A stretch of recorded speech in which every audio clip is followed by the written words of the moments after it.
अपि चेदसि पापेभ्यः सर्वेभ्यः पापकृत्तमः सर्वं ज्ञानप्लवेनैव वृजिनं संतरिष्यसि। तो तुम भी ज्ञान की नौका में बैठकर पाप के सागर को पार कर जाओ।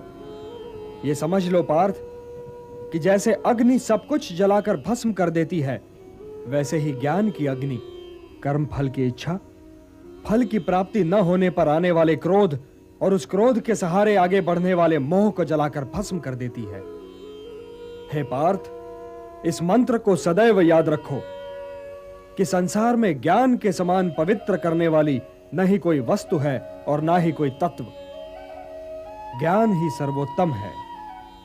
अज्ञश्च अश्रद्धानश्च संशयात्मा विनश्यति नायम लोकोस्ति न परः न सुखम संशयात्मनः। जो अज्ञानी हैं, जिनमें श्रद्धा भाव नहीं है, जो बात बात पर शंका करते हैं, संशय युक्त हैं, वे तो नष्ट हो ही जाते हैं और उन्हें ना इस लोक में सुख मिलता है और ना ही परलोक में। इसलिए हे भारत, संशय को त्यागो और तुम्हारे भीतर जो मुनि बैठा है उसे जगाओ। ज्ञान योगी बनो पार्थ, ज्ञान योगी बनो और समझ लो कि ज्ञान की चरम सीमा ही कर्म संन्यास है। आप कर्म संन्यास और कर्म योग दोनों ही की प्रशंसा कैसे कर सकते हैं केशव? ये दोनों एक दूसरे को काटते नहीं बंधु, और कल्याणकारी तो ये दोनों ही हैं, किंतु इन दोनों में श्रेष्ठ है कर्म योग। वो क्यों और वो कैसे?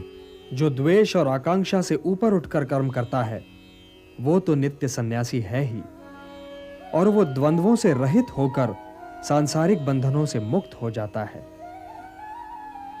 इसलिए जो कर्म संन्यास को कर्म योग से अलग समझता है वो तो मूर्ख है ही। ज्ञानी ऐसा कभी नहीं समझते। कर्म त्याग तो वास्तव में निहित स्वार्थ के त्याग का नाम है पार्थ। इसलिए कर्म योग के बिना कर्म संन्यास की प्राप्ति हो ही नहीं सकती। कर्मयोगी को तत्वों का ज्ञान होता है और उसका देखना न देखना, सुनना न सुनना, चखना न चखना, जागना न जागना, लेना न लेना, छोड़ना न छोड़ना और उसका हर कर्म लोक कल्याण के लिए होता है। और इसीलिए वो पाप से बिल्कुल वैसे ही अलग रहता है जैसे कमल जल में रहकर भी जल से अलग रहता है। ब्रह्मण्याधाय कर्माणि संगम त्यक्त्वा करोति यः लिप्यते न स पापेन पद्मपत्रम इवाम्भसा।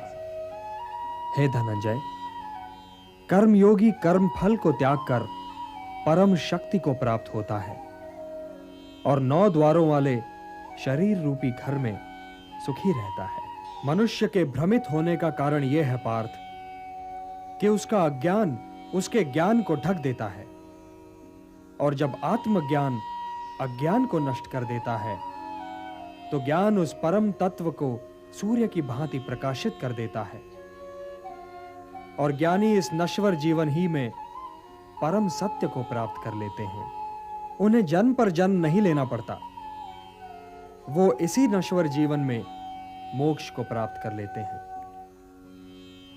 तो हे पार्थ, यह नश्वर जीवन बहुत ही महत्वपूर्ण है, क्योंकि इसके उपरांत तुम्हारा आत्मा तो अवश्य होगा किंतु तुम नहीं होगे। तो इस नश्वर जीवन काल को अर्थपूर्ण और समाज के लिए कल्याणकारी बनाओ पार्थ। ज्ञान प्रकाश है, तो इस प्रकाश को प्राप्त करो, और यदि तुमने ऐसा कर लिया तो इन भ्रमों में भटकने से बच जाओगे जिनमें आज भटक रहे।